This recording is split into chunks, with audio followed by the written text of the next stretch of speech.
Hello everyone, this is R.K. Sharma from English World.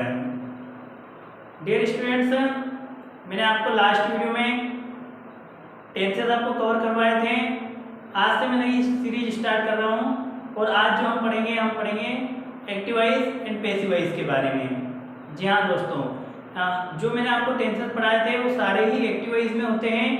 आज हम देखने वाले पैसिव वॉइस के बारे में कि पैसिव वॉइस जो सेंटेंस होते हैं क्या होते हैं, किस प्रकार से उन्हें बनाया जाता है और उनका किस प्रकार से यूजेस किया जाता है।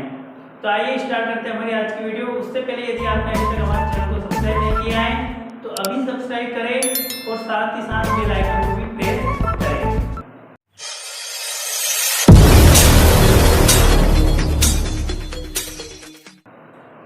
Passive voice, passive voice sentence जो होते हैं ऐसे वाक्य होते हैं जिनमें कर्म प्रधान होता है। ध्यान रहे दोस्तों, जो हमने एक्टिव पढ़े टेंसेस में जितने भी वाक्य पढ़े उन सब में कर्ता प्रधान था, मतलब ये क्रिया को करने वाला मेन होता है।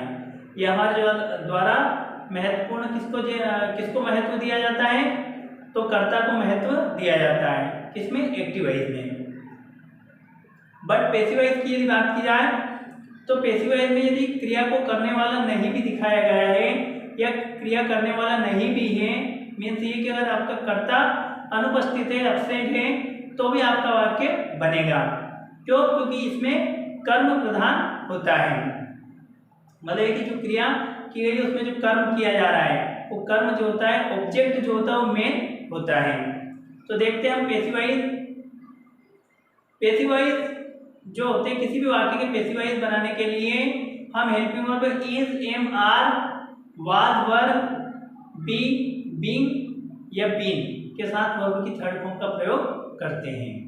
सबसे पहली कंडीशन क्या है कि जो आपका पैसिव वॉइस सेंटेंस होगा उसमें हेल्पिंग वर्ब जो रहेगी वो is, am, are, was, were, be, being या बीन का प्रयोग किया जाएगा और इसके साथ वर्ब की थर्ड फॉर्म आपको लगाना है। मतलब ये सभी टेंसेस जितने भी वाक्य रहेंगे, कैसा ही वाक्य हो, चाहे वो टेंस से हो या मॉडल से हो, आपको वर्ब थर्ड का ही प्रयोग करना है।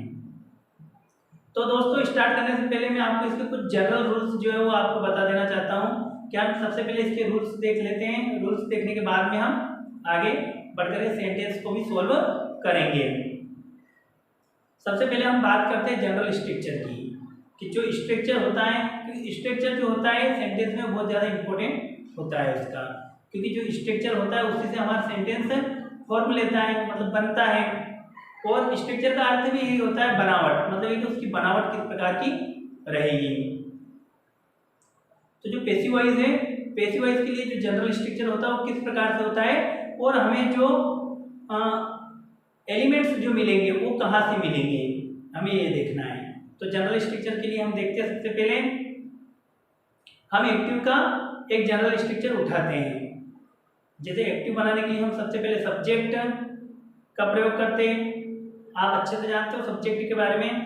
सब्जेक्ट क्या होता है, नाउन या प्रोनाउन का कोई सा भी वर्ड होता है, ठीक है ना। या तो कोई नाउन वर्ड होगा या फिर जो है आपका I, we, you, they, he, she, it, इस टाइप का कोई वर्ड रहता है। देन हेल्पिंग वर्ब का प्रयोग हम करते हैं इन एक्टिव। एक्टिव की मैं बात कर रहा हूँ। देन हम हेल्पिंग वर्ब का प्रयोग करते हैं। किसी किसी वाक्य में हेल्पिंग वर्ब नहीं भी होती है, जैसे मैंने आपको पढ़ाया था present indefinite and past indefinite, जिसके अफर्मेटिव सेंटेंस में हम हेल्पिंग वर्ब का प्रयोग नहीं करते हैं। तो ये ऑप्शनल है, कहीं पे हो भी सकती है, कहीं पे नहीं भी होती है। वैसे मैक्सिमम सेंटेंस जो होते हैं उनमें हेल्पिंग वर्ब आती है। देन मेन वर्ब यहाँ पर आती है। तो वर्ब जो होती है ये टेंसेस के अकॉर्डिंग अलग अलग होती है। जैसा टेंस होगा उसके अकॉर्डिंग कहीं पे फर्स्ट फॉर्म भी आपको मिलेगी, कहीं पे एस या ईएस भी देखने को मिलता है, कहीं पर जो है वर्ब की सेकंड फॉर्म भी आती है, कहीं पर वर्ब की आईएनजी फॉर्म भी का भी प्रयोग किया जाता है और कहीं कहीं पे वर्ब की थर्ड फॉर्म भी प्रयोग में लाई जाती है। वो टेंसेस के ऊपर डिपेंड करता है। देन हमारा आता है ऑब्जेक्ट और देन अदर वर्ड होता है। अब पैसिव बनाने के लिए हम क्या करेंगे, सबसे पहले न्यू सब्जेक्ट का प्रयोग करेंगे। किसका प्रयोग करेंगे, एक नया सब्जेक्ट यहाँ पर आता है। नया सब्जेक्ट हमें कहाँ से मिलेगा, तो जो हमारा एक्टिव का जो ऑब्जेक्ट है, एक्टिव का जो ऑब्जेक्ट है उस ऑब्जेक्ट से हमें क्या मिलेगा, यहाँ पर नया सब्जेक्ट मिलेगा। मतलब ये कि जो एक्टिव में ऑब्जेक्ट की जगह पे यूज किया जा रहा था वो ही यहाँ पर सब्जेक्ट में कन्वर्ट होकर के आएगा, सब्जेक्ट में कन्वर्ट होकर के बनेगा। सब्जेक्ट का ऑब्जेक्ट और ऑब्जेक्ट का सब्जेक्ट कैसे बनता है ये मैं आगे आपको बता दूंगा। उसके बाद में यहाँ पर हेल्पिंग वर्ब हम यूज करेंगे, बट हमारी जो हेल्पिंग वर्ब रहेगी वो हमारे नए सब्जेक्ट के अनुसार रहेगी, ना कि हमारे एक्टिव वाले सेंटेंस के। एक्टिव सेंटेंस में हेल्पिंग वर्ब है या नहीं है ये मैटर नहीं करता, यहाँ पर कंपलसरी रहेगी। मतलब कि सभी सेंटेंस में, सभी टेंसेस में यहाँ पर हेल्पिंग वर्ब का प्रयोग किया जाना है। और जो हेल्पिंग वर्ब रहेगी वो नया जो सब्जेक्ट हमारा जो ऑब्जेक्ट से बन करके आया है उसी के अनुसार हमें यहाँ पर नई हेल्पिंग वर्ब का प्रयोग करना होगा। देन वर्ब की थर्ड फॉर्म का हमें प्रयोग करना है। जैसे मैंने बताया था कि एक्टिव में कोई सी भी फॉर्म हो सकती है वर्ब की, परंतु यहाँ पर केवल और केवल आपको वर्ब की थर्ड फॉर्म का ही प्रयोग करना है। इसके बाद दोस्तों हम बाय का प्रयोग करेंगे। बाय यहाँ पर जो है वो क्या है, प्रीपोजिशन है और किन्हीं किन्हीं वर्ब के साथ में चेंज भी हो जाती है। जरूरी नहीं है कि हर जगह हम बाय का ही प्रयोग करेंगे, बट मैं आपको बता दूं कि 99% सेंटेंस में बाय का ही प्रयोग किया जाता है। कुछ एक वर्ब स्पेशल ऐसी होती है जिनके साथ बाय का प्रयोग हम नहीं करते हैं, तो उनके लिए कौन सी वर्ब आती है वो मैं आपको आगे बताऊंगा। जो आगे आने वाले रूल्स मैं आपको डिस्क्राइब करूंगा। देन न्यू ऑब्जेक्ट यहाँ पर आएगा, तो जो न्यू ऑब्जेक्ट हमें लेना है वो कहाँ से लेना है, जो हमारे एक्टिव का जो सब्जेक्ट था, जो एक्टिव में जो सब्जेक्ट था उससे नया ऑब्जेक्ट हमें यहाँ पर मिलने वाला है।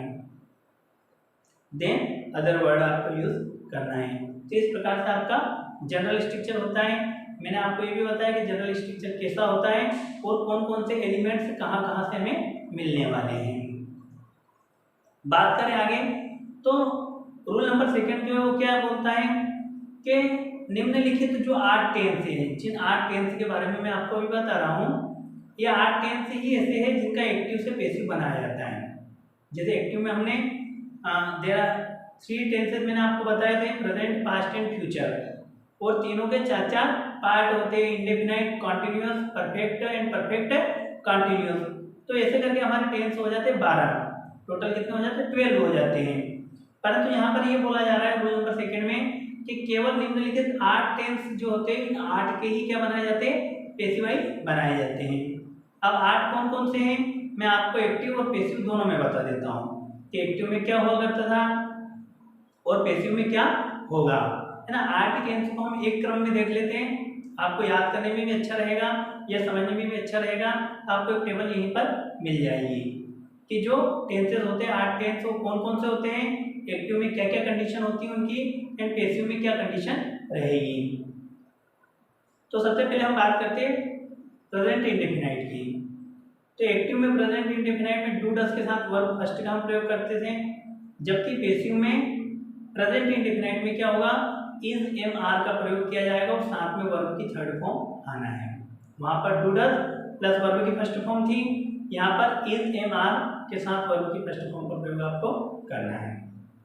पास्ट इंडेफिनाइट की बात करें तो पास्ट इंडेफिनाइट में वहां पर डिड के साथ हम वर्ब की फर्स्ट फॉर्म का प्रयोग करते थे।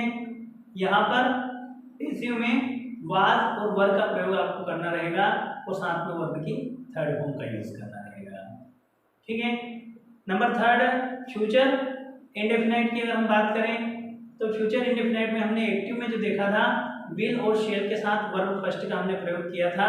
यहाँ पर पैसिव में आपको विल और शेल के साथ बी का भी यूज करना है। मतलब ये कि आपकी नई जो हेल्पिंग वर्ब रहेगी वो will be, shall be plus verb की थर्ड फॉर्म यहाँ पर आ जाएगी। आगे देखें हम नंबर फोर्थ पे प्रेजेंट कॉन्टिन्यूस। तो प्रेजेंट कॉन्टिन्यूस में हमने एक्टिव में देखा था कि is am are plus verb की आईएनजी फॉर्म का हमने प्रयोग किया था। इज एम आर के साथ में हमने वर्ब आईएनजी का प्रयोग किया था। यहाँ पर जो रहेगा इज एम आर का ही यूज किया जाएगा प्लस बिंग का भी प्रयोग किया जाएगा। मतलब ये कि इज एम आर के साथ में आपको बिंग भी लगाना है और देन वर्ब की थर्ड फॉर्म का आपको प्रयोग करना रहेगा। नेक्स्ट बात करें नंबर 5 की, पास्ट कॉन्टिन्यूस। तो पास्ट कॉन्टिन्यूस में हमने एक्टिव में देखा था वाज वर्ब के साथ वर्ब आईएनजी, वाज और वर्ब के साथ में हमने वर्ब आईएनजी देखा था। यहाँ पर जो है पैसिव में वाज वर ही रहेगा प्लस बीइंग आएगा, प्लस बीइंग प्लस वर्ब की थर्ड फॉर्म रहेगी। ठीक है, नंबर 6 पे हम देखते हैं प्रेजेंट परफेक्ट टेंस। तो प्रेजेंट परफेक्ट टेंस में हमने पढ़ा था हैव और हैज के साथ verb third. Have and has के साथ हमने वर्ब थर्ड देखी थी एक्टिव में, बट यहाँ पर पैसिव में क्या होगा, हैज और हैव ही आपकी हेल्पिंग वर्ब रहेगी, प्लस बीन का आपको प्रयोग करना है और then verb third. Past perfect की बात करें तो पास्ट परफेक्ट में हमने देखा था हेड के साथ हमने वर्ब की थर्ड फॉर्म का प्रयोग किया था, head plus verb third. Passive voice में भी हम क्या करेंगे, हेड का ही प्रयोग करेंगे प्लस बीन का हमें साथ में लेना है। क्या लेना है, साथ में बीन लेना है, मतलब आपकी नई हेल्पिंग वर्ब बन जाएगी had been plus verb third हो जाएगी। फ्यूचर परफेक्ट की अगर हम बात करें तो फ्यूचर परफेक्ट में हमने देखा था विल हैव और शेल हैव के साथ हमने वर्ब थर्ड का प्रयोग किया था एक्टिव वॉइस में। यहाँ पर पैसिव वॉइस में विल और शेल के साथ हमें हैव बीन का प्रयोग करना है, मतलब ये कि आपकी नई हेल्पिंग वर्ब बनेगी will have been shall have been plus verb third. ये बात हो गई टेंसेस की। मैंने 8 टेंस जो है आपको अच्छे से बता दिए कि कौन से टेंस में एक्टिव में हमने क्या किया था और पैसिव में क्या कर रहे हैं। ठीक है, इन चीज़ों को, इन रूल्स को आपको अच्छे से याद करना है, अच्छे से समझना है। अगर आपको कोई भी डाउट हो तो आप प्लीज़ कमेंट करके मुझे बता दीजिएगा। रूल नंबर 3 की ओर हम बढ़ते हैं। जैसा मैंने बताया था कि बाय का जो यूज़ किया जाता है जनरल स्ट्रक्चर में, अभी मैंने आपको समझाया था कि बाय का हम प्रयोग करते हैं। ठीक है, वर्ब थर्ड के बाद में पैसिव में हम बाय का हम यूज़ करते हैं, बट कहीं कहीं पे बाय का प्रयोग नहीं किया जाता है। तो रूल नंबर 3 जो मैं बताने जा रहा हूँ उससे संबंधित है। देखिए क्या होता है यहाँ पर कि निम्नलिखित वर्ब के साथ में प्रीपोजिशन बाय का प्रयोग नहीं किया जाता है, जबकि बाय के स्थान पर किसी अन्य प्रीपोजिशन का हम यूज करना है। देखते हैं कौन सी वर्ब है और वो कौन सी प्रीपोजिशन को अपने साथ में लेती है। जैसे एक वर्ब आती है know, KNOW, know, know means जानना। यदि आपके एक्टिव सेंटेंस में नो आ रहा है तो अपने साथ में टू का प्रयोग किया जाएगा। अपने साथ में किसको लेगा, टू को लेता है, TO2 को लेगा, है ना, बाय को यूज नहीं किया जाता है वहां पर। नेक्स्ट हम देखते हैं नॉक, KNOCK, नॉक, है ना। नॉक यदि आता है तो नॉक अपने साथ एड को लेता है, किसको लेगा, एड को लेता है। उसी प्रकार से प्लीज अगर आता है, यदि आपके सेंटेंस में प्लीज आता है एक्टिव में और आपको पैसिव बनाना है तो प्लीज अपने साथ विथ को लेता है ना, बाय का यूज यहाँ पर भी नहीं किया जाएगा। और यदि आपके सेंटेंस में एग्री आता है, वर्ड क्या आता है, एक्शन की जगह पे या वर्ब की जगह पर एग्री आता है, तो एग्री भी अपने साथ में विथ का ही प्रयोग चाहता है ना, मतलब कि एग्री के साथ में हमें विथ ही लगाना होगा, बाय का हमें यूज नहीं करना होगा। तो ये 3-4 वर्ब है केवल दोस्तों जिसे आप आसानी से याद रख सकते हैं। इनका आपको विशेष ध्यान रखना है क्योंकि कंपटीशन एग्जाम में जब भी क्वेश्चन बनता है तो उनमें ये वर्ब देखने को मिलती है, क्योंकि यहाँ पर थोड़ा कंफ्यूजन क्रिएट होता है। आगे हम बात करते हैं रूल नंबर 4 की। तो कुछ जो वर्ड सब्जेक्ट में यूज किए जाते हैं, मतलब ये कि जैसे कि एक्टिव वॉइस जो बन रहा है उसमें कुछ वर्ड जो होते हैं सब्जेक्ट में आते हैं, परंतु उनका इतना ज़्यादा महत्व नहीं होता है, इसलिए पैसिव बनाते समय हम बाय के साथ उनका प्रयोग नहीं करते हैं। मतलब ना आपको बाय लगाना है और ना ही सब्जेक्ट को आपको नए ऑब्जेक्ट में परिवर्तित करना है। देखते हैं कौन कौन से वर्ड है ऐसे, जैसे पीपल हुआ, हाँ पीपल हो सकता है, someone, somebody, someone, somebody, anyone, anybody, no one, nobody। ये वर्ड कुछ ऐसे हैं जिनका हमें प्रयोग बाय के साथ में करना ही नहीं है। आगे जब आप एग्जाम्पल देखेंगे तो आपको अच्छे समझ में आ जाएगा। तो देखते हैं इसका अफर्मेटिव सेंटेंस, जो अफर्मेटिव स्ट्रक्चर होता है for the passive voice. Passive voice के लिए जो अफर्मेटिव सेंटेंस बनता है वो किस प्रकार से बनता है।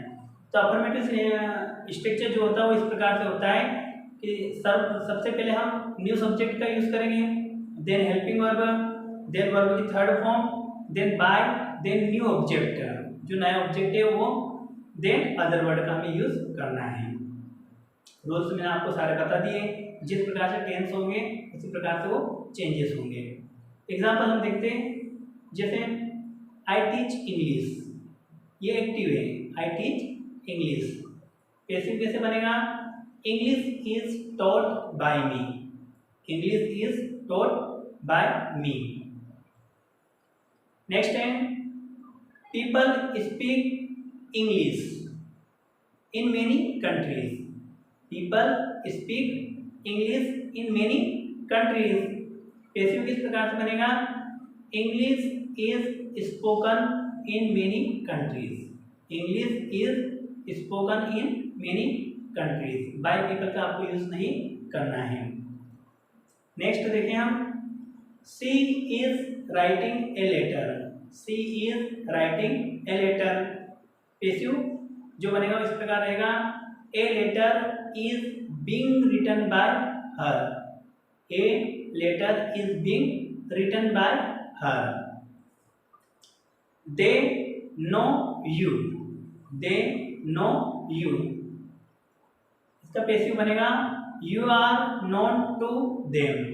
You are known to them. He will play cricket. He will play cricket. Passive बनेगा, cricket will be played by him. Cricket will be played by him. We have won the match. We have won the match. The match has been won by us. The match has been won by us. इस प्रकार से इसके affirmative आप कितने sentence बना सकते हो. बात करें नेगेटिव सेंटेंस की. नेगेटिव बनाने के लिए हम सबसे पहले न्यू सब्जेक्ट का प्रयोग करेंगे, then helping verb, then not, then verb third, then by, then new object and other word का हमें यूज करना है. जैसे I am not learning English. I am not learning English. English is not being learned by me. English is not being learned by me. Next active देखते हैं, father had not bought a new mobile. Father had not bought a new mobile. Passive बनेगा, ए new mobile had not been bought by father. A new mobile had not been bought by father. Raj will not sing a song. Raj will not sing a song. Passive बनेगा, a song will not be sung by Raj. A song will not be sung by Raj. इसी प्रकार से इसके interrogative जो बनेंगे वो इस प्रकार से बनेगा. इसका structure, interrogative structure for the passive voice. सबसे पहले हम हेल्पिंग वर्ब का यूज करेंगे, then new subject, then verb third, then by, then new object, then other word and last में question mark. Do you know me जैसे sentence है, do you know me. Passive बनेगा आपका, am I known to you. Am I known to you. Next, has she spoken English. Has she spoken English. Passive बनेगा, has English been spoken by her. Has English been spoken by her. Will Ravi write a letter. Will Ravi write a letter. Passive बनेगा, will a letter be written by Ravi. Will a letter be written by Ravi. दोस्तों इस प्रकार से इसके interrogative sentence होते हैं. Next हम आते हैं क्वेश्चन वर्ड की ओर. तो क्वेश्चन वर्ड किस प्रकार से इसके बनाए जाते हैं. तो क्वेश्चन वर्ड के लिए यहाँ पर भी सबसे पहले क्वेश्चन वर्ड का ही प्रयोग किया जाता है. Then helping verb, then new subject, then verb third, then by, then new object and other word and last में क्वेश्चन मार्क का प्रयोग किया जाता है. जैसे where will you build a home. Where will you build a home. आपका passive बनेगा, where will a home be built by you. Where will a home be built by you. When will you read the book? When will you read the book? When will the book be read by you? When will the book be read by you? Why is mother cooking food? Why is mother cooking food? Why is the food being cooked by mother? Why is the food being cooked by mother? Dear friends, यहाँ पर इसके कुछ rules हैं। Question word जो बनते हैं उसमें कुछ रूल्स हैं। इसका रूल नंबर फर्स्ट है कि यदि आपका एक्टिव सेंटेंस जो है वो वर्ड से प्रारंभ हो रहा है। किससे प्रारंभ हो रहा है? वर्ड से। और सेंटेंस में कोई ऑब्जेक्ट नहीं है, और सेंटेंस में कोई ऑब्जेक्ट नहीं है, तो पैसिव बनाते समय हम वर्ड को ही सब्जेक्ट की तरह प्रयोग में लाएंगे। जैसे what are you doing? What are you doing? आपका पैसिव बनेगा what is being done by you. What is being done by you. What does he say? What does he say? What is said by him? What is said by him. What will you buy from the market? What will you buy from the market? What will be bought by you from the market? What will be bought by you from the market? इसी का एक और rule होता है second, कि यदि आपका active sentence who से प्रारंभ हो और वाक्य में कोई सब्जेक्ट ना हो, तो पैसिव वॉइस बनाते समय हम सबसे पहले बाय हुम का प्रयोग करते हैं। बाय हुम का प्रयोग हम सबसे पहले करते हैं। जैसे सेंटेंस हु टीचेस इंग्लिश।